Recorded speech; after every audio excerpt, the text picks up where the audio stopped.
Rand Paul live on the Senate floor, continuing his filibuster. Inside and outside, they're going to have different rules, but we already know that a large percentage of the drone strikes overseas, we're not naming the person. Is that going to be the standard?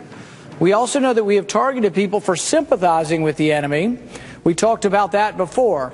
In the 1960s, we had many people who sympathized with North Vietnam. Many people will remember Jane Fonda swiveling herself around in the North Vietnamese artilleries and thinking gleefully that she was just right at home with the North Vietnamese. Now, while I'm not a great fan of Jane Fonda, I'm really not so interested in putting her on a drone kill list either. Okay. We've had Rand many Paul, people who he's talked about a lot of things today. We We've just had noticed people he in our country wolfed down a who, Snickers and some jelly beans. Doesn't look like he's going anywhere anytime soon. AB, what about Rand Paul? He's obviously raising his profile. He's said to be considering a run for president. Well, and this is an interesting, everyone loves a filibuster in Washington. This is, and everyone loves regular order. The fact that he's willing to stand there and go through this is quite impressive. He's actually done a good job if you've listened to him. He's pretty articulate and prepared.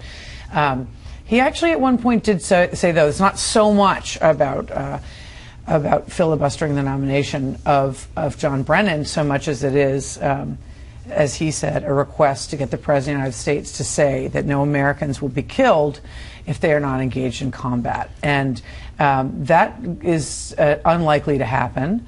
I don't think that this effort to codify the drone policy that Charles is talking about and that Eric Holder, the Attorney General, talked about today in his testimony, saying that eventually that the White House is going to try to come up with some steps to create some transparency on this. It's not going to happen while Rand Paul is standing there, but he is going to be remembered for this. And I think that's what he wanted. At the same time, Steve, the president is having dinner with 7 other Republicans. They won't be joining the filibuster. 9 others have so far, including the Democrat we told you about earlier, Ron Wyden. What about the politics of all of this and how this all plays out? Well, I mean, we are at this fascinating moment where the president has exported law enforcement techniques overseas. I mean, that's why we didn't have access to Ali Harzi, the Benghazi suspect, is because it was focused on law enforcement. And he's bringing counter-terror measures from overseas back to the United States, at least in theory. I think it's a good moment for Rand Paul. I think he made strong, principled arguments, even if you didn't agree with him. He clearly knew his stuff. And I think it gets him the attention he wants. Last word. Stroke of political genius.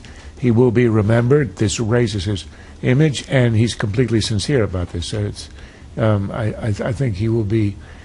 This will be a moment that people will say have launched him as a national figure.